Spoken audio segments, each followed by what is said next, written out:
Good day, listeners and viewers. Welcome to 21st Century Tech and Learning, Collaboration and Communication.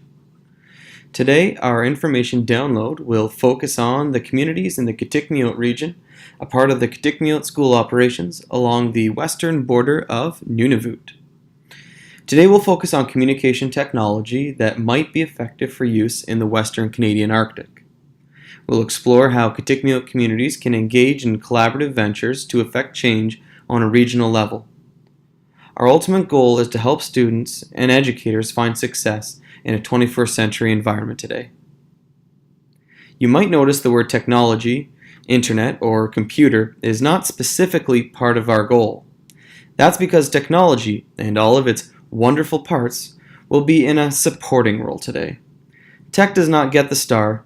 Think of collaboration and communication as Destiny's Child. Ideas and human thought are Beyoncé, and technology is the other two. 21st century education requires thoughtful use of technology. Over the past 30 years, technology has pushed its way into education. The tech bubble, the allure of shiny screens, the awe of instant information, needs to give way to pedagogically sound practice. Technology cannot lead education.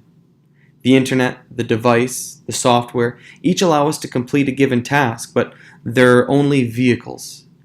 We need to clarify our destination and then use the vehicle to arrive there. Michael Fullan would say that technology is not a driver, it's an accelerator. Susie Boss would argue that technology has not been used to reach deep learning goals, but has been layered on top of traditional instruction. In May of 2011, Steve Jobs and Bill Gates agreed that so far computers have had remarkably little impact on schools.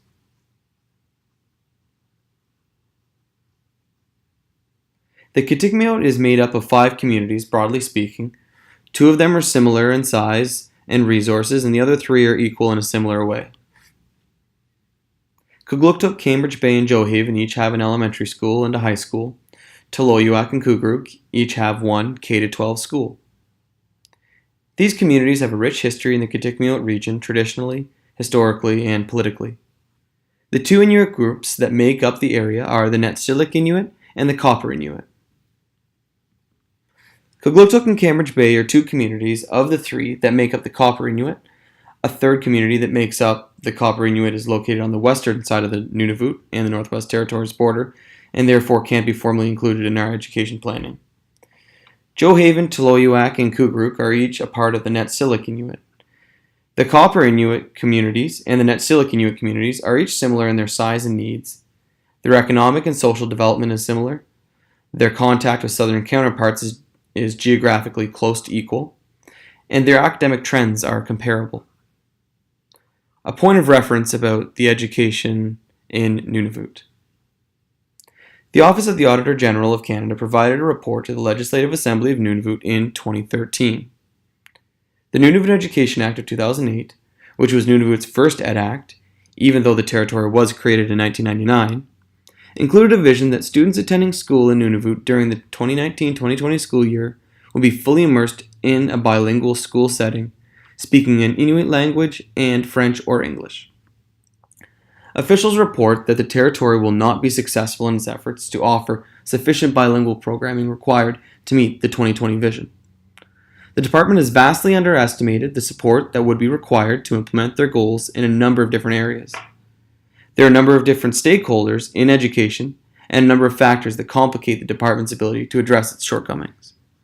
Overall, the department is in agreement with the Auditor General's opinions and has provided responses to facilitate moving forward. This provides the basis for my inquiry. I'm not going to dive into the nitty-gritty about Nunavut's education system, hiring processes, reporting procedures, attendance quarrels, or assessment practice. The language debate is, however, indicative of a number of these debates around the territory. Top-down management by the department is difficult to organize, especially keeping in mind each community has vastly different needs. My inquiry will combine ideas brought forward by Michael Fullan about leadership from the middle, and will suggest technology's 21st century role. For a moment, pause and think. If you lived in a place that offered internet connection speeds averaging at 1.5 megabits per second inconsistently, how would you integrate technology in your day-to-day? What role should technology play in a 21st century school?